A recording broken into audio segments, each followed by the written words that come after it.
দেশ ছেড়ে সেনাপ্রধান ওয়াকারুজ্জামান সেন্ট্রাল আফ্রিকান রিপাবলিকে গিয়েছেন। আগে হ্যাঁ, দেশ ছেড়ে পালিয়েছেন সেনাপ্রধান ওয়াকারুজ্জামান। এই যে হয়তো সেনাপ্রধান ওয়াকারুজ্জামানকে দেশে ফিরতে নাও দেওয়া হতে পারে। বিবিসি বাংলার সাথে যে ইন্টারভিউটা দিয়েছেন আমাদের প্রধান উপদেষ্টা ডক্টর ইউনূস, সেটা এযাবৎকালে তার দেয়া সব ইন্টারভিউর চাইতে আলাদা। দুজন ব্যক্তির প্রতি তাকে বিরক্ত মনে হলো। একজন হচ্ছে জনাব তারেক রহমান এবং আরেকজন হচ্ছে আমাদের সেনাপ্রধান জেনারেল ওয়াকারুজ্জামান। আসসালামু আলাইকুম। সম্মানিত দর্শক মণ্ডলী, সেনাপ্রধান ওয়াকারুজ্জামান তিনি বিদেশ চলে গিয়েছেন। তিনি আর বাংলাদেশে আসতে পারবে না।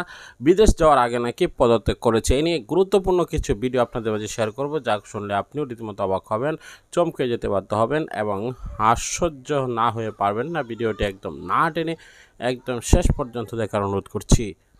দেশ ছেড়ে সেনাপ্রধান ওয়াকারুজ্জামান সেন্ট্রাল আফ্রিকান রিপাবলিকে গিয়েছেন। আগে হ্যাঁ, দেশ ছেড়ে পালিয়েছেন সেনাপ্রধান ওয়াকারুজ্জামান। প্রসঙ্গত এখানেই রয়েছে রাষ্ট্রপুঞ্জে শান্তি বাহিনীতে বাংলাদেশের 5টি কন্টিনজেন্ট। হঠাৎ কি এমন পরিস্থিতি তৈরি হলো যার জন্য বাংলাদেশের সেনাপ্রধানকে দেশ ছাড়তে হলো, তা নিয়ে জল্পনা তৈরি হয়েছে। প্রসঙ্গত কিছুদিন আগেই বাংলাদেশের প্রাক্তন এক সেনাকর্তার বাড়ি থেকে 2.5 কোটি টাকা উদ্ধার হয়েছিল। একটি ট্রাঙ্কের ভেতরে পাওয়া যায় সেই টাকা। ইনভেস্টিগেশন ব্যুরো ও সেনা এই টাকা উদ্ধার করেছিল। ওই সেনা অফিসারকে প্রথমে নজরদারিতে রাখা হয়, পরে তাকে গ্রেপ্তার করা হয় বলে জানা গিয়েছে। এই পরিস্থিতিতে বাংলাদেশের বর্তমান সেনাধ্যক্ষের এভাবে দেশ ছেড়ে যাওয়া কিন্তু রীতিমতো সন্দেহের চোখে দেখতে শুরু করেছেন সে দেশের সংশ্লিষ্ট মহল। গোটা বিষয়টির উপর নজর রেখেছে ভারতও। যদিও যেটা জানা যাচ্ছে যে সেনাধ্যক্ষ ওয়াকারুজ্জামান রাষ্ট্রপুঞ্জের 5টি কন্টিনজেন্ট পরিদর্শনে গিয়েছেন। আরেকটি সূত্রে জানা যাচ্ছে একটি ক্লিনিক উদ্বোধন করতে গিয়েছেন তিনি সেখানে। তবে এই ক্ষেত্রে একটি সম্ভাবনা মাথাচাড়া দিয়েছে যে হয়তো সেনাপ্রধান ওয়াকারুজ্জামানকে দেশে ফিরতে নাও দেওয়া হতে পারে। এ বিষয়ে আমরা কথা বলেছিলাম প্রাক্তন সেনাকর্তা কর্নেল দীপ্তাংশু চৌধুরীর সঙ্গে। তিনি কি বলেছিলেন শুনবো। আমরা প্রত্যেকে জানি গতকাল সোমবার বাংলাদেশের সেনাধ্যক্ষ জেনারেল ওয়াকারুজ্জামান কালকে 3 দিনের ভিজিটে সেন্ট্রাল আফ্রিকান রিপাবলিক, যেখানে বাংলাদেশের ইউনাইটেড নেশনের রাষ্ট্রপুঞ্জের যে পিস কিপিং ফোর্স থাকে, সেখানে বাংলাদেশের 5টি কন্টিনজেন্ট সেই সেন্ট্রাল আফ্রিকান রিজিয়ন অথবা সেন্ট্রাল আফ্রিকান রিপাবলিকে এখন আছে। এবং এই যে হঠাৎ জেনারেল ওয়াকারুজ্জামান গেলেন, এটা একটা প্রশ্ন চিহ্নে। কারণ বাংলাদেশের যা অবস্থা এখন, বাংলাদেশের নিজের সামরিক বাহিনীর যা অবস্থা, হঠাৎ এই সময়ে বাংলাদেশের আর্মি চিফ বাংলাদেশ ছেড়ে দেশ ছেড়ে, যেখানে আমরা জানি দুদিন আগে সেনানিবাসের আশেপাশে কি ঘটনা ঘটেছে এবং একটি প্রাক্তন সেনা অধিকারীর বাড়ি থেকে প্রায় 2.5 কোটি টাকা, 2,42,00,000 টাকা একটা ট্রাঙ্কের মধ্যে সেই টাকা পাওয়া গেছে এবং সেটাকে ইনভেস্টিগেশন ব্যুরো এবং সামরিক বাহিনীর কিছু অফিসার ক্লোজিং করে সেই টাকাটাকে সিজ করেছে। এই সময় যেখানে সেনাধ্যক্ষর ওপরে ইউনিস গভর্নমেন্টের একটা প্রশ্নচিহ্ন উঠে আছে, তাকে ঘেরাটোপের মধ্যে রাখা হয়েছে, তাকে ক্লোজ সুপারভিশনের মধ্যে রাখা হয়েছে এবং বাংলাদেশের সেনার মধ্যে যেখানে একটা ডিপ স্প্লিট হয়ে আছে, division between the serving army officer, এই সময় সেনাধ্যক্ষর সেন্ট্রাল আফ্রিকান রিজিয়নে যাওয়ায় একটা প্রশ্নচিহ্ন উঠছে।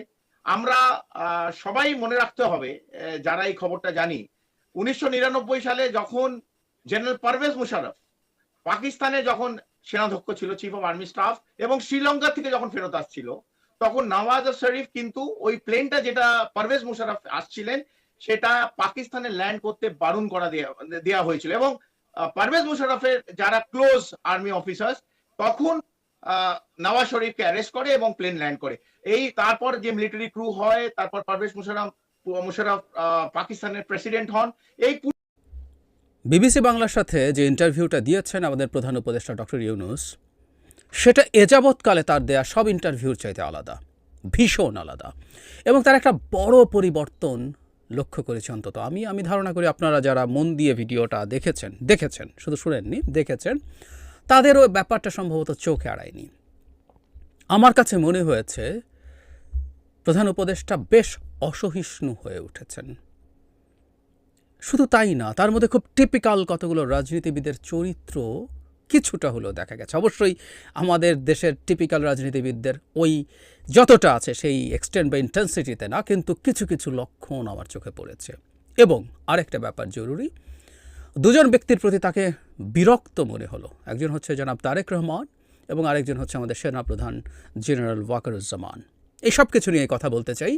এবং তার এই ইন্টারভিউতে আরও কিছু ইস্যু নিয়ে কথা বলেছেন, সেগুলোও বলতে চাই। প্রথম যেগুলো আমার কাছে একটু লেস ইম্পর্ট্যান্ট সেগুলো একটু নিয়ে কথা বলি। তিনি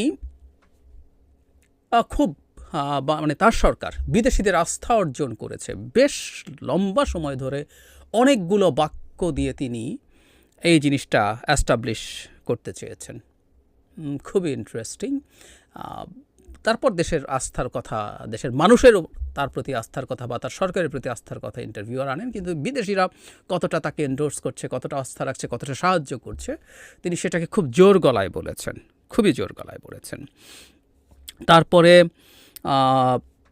সরকারের নিরপেক্ষতা নিয়ে প্রশ্ন এসছে, সেটা নিয়ে আমার কাছে মনে হলো যে তিনি প্রত্যেকটা জবাব, আপনারা খুব মন দিয়ে দেখবেন ভিডিওটা, তিনি খুব সহিষ্ণুভাবে জবাব দিয়েছেন তা না, কারণ সরকারের যে নতুন দল তৈরি হচ্ছে তার পেছনে সরকার আছে কি না এই প্রশ্ন যখন উঠেছে, এটা ইনফ্যাক্ট জনাব তারেক রহমানেরও একটা কথা রেফারেন্সে আসছে। আমি যেহেতু বলছি যে বেশি গুরুত্বপূর্ণ জায়গাগুলো আমি পরে কথা বলছি, সেই কারণে এটা পরে বলবো।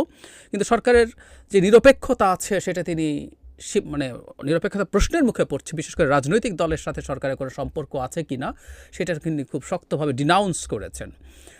যেটা আমাদের আসলে স্মরণ রাখা দরকার যে জনাব নাহিদ ইসলাম যখন তার পদ ছেড়ে দলে গেছেন তিনি সেটাকে উল্লেখ করেছেন যে কেউ প্রাইভেট সিটিজেন হয়ে দল করতেই পারে, কিন্তু আসলে ব্যাপারগুলো এত সরল না। জনাব নাহিদ ইসলাম একদিন সকালে ঘুম থেকে উঠে ওনার মনে হয়নি যে আমি এই ছাত্রদের দলে যোগ দিতে যাচ্ছি এবং সো আমার রিজাইন করতে হবে। একটা মানুষ মাসের পর মাস একটা সরকারে ছিলেন যার ভেতরে আসলে একটা রাজনৈতিক দল। সম্পূর্ণ ভিডিওটি দেখলেন, অবশ্যই বুঝতে পেরেছেন ভিডিওটি গুরুত্বপূর্ণ। বর্তমানে সেনাপ্রধান ওয়াকারুজ্জামান যে বিষয়টি সামনে এসে দাঁড়িয়েছে, তিনি কিন্তু হুঙ্কার দিয়েছিলেন, রাজনীতিবিদদেরকে হুঁশিয়ারি করেছিলেন। আর সেই হুঁশিয়ারি এবং হুঙ্কার দেওয়ার পরেই কিন্তু এবার রীতিমতো তিনি আর পদত্যাগের বিষয়টি সামনে আসছে। তাহলে কি তাকে পদত্যাগে বাধ্য করেছে ডক্টর মোহাম্মদ ইউনূস?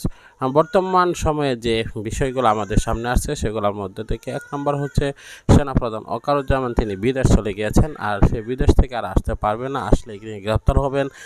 তার বিরুদ্ধে অনেক চার্জশিট তৈরি করা হয়েছে এবং অনেক অভিযোগগুলা সাজানো হয়েছে। প্রিয় দর্শক, এই সকল বিষয়গুলো যদি আমরা একত্র করি তাহলে বুঝতে পারি অবশ্যই সেনাপ্রধান ওয়াকারুজ্জামান তিনি দেশে আসতে না পারলে অবশ্যই আরও একটা হজবর অবস্থার সৃষ্টি হবে, কেননা সেনাপ্রধান ওয়াকারুজ্জামান দেশকে বাঁচিয়েছেন এবং জাতিকে বাঁচিয়েছেন। প্রিয় দর্শক, আজকের মতো বিদায় নিচ্ছি, দেখা হয় পরবর্তী ভিডিওতে। আসসালামু আলাইকুম রহমতুল্লাহ। সম্পূর্ণ ভিডিওটি দেখলেন, অবশ্যই বুঝতে পেরেছেন ভিডিওটি গুরুত্বপূর্ণ। বর্তমানে সেনাপ্রধান ওয়াকারুজ্জামান যে বিষয়টি সামনে এসে দাঁড়িয়েছে, তিনি কিন্তু হুঙ্কার দিয়েছিলেন, রাজনীতিবিদদেরকে হুঁশিয়ারি করেছিলেন। আর সে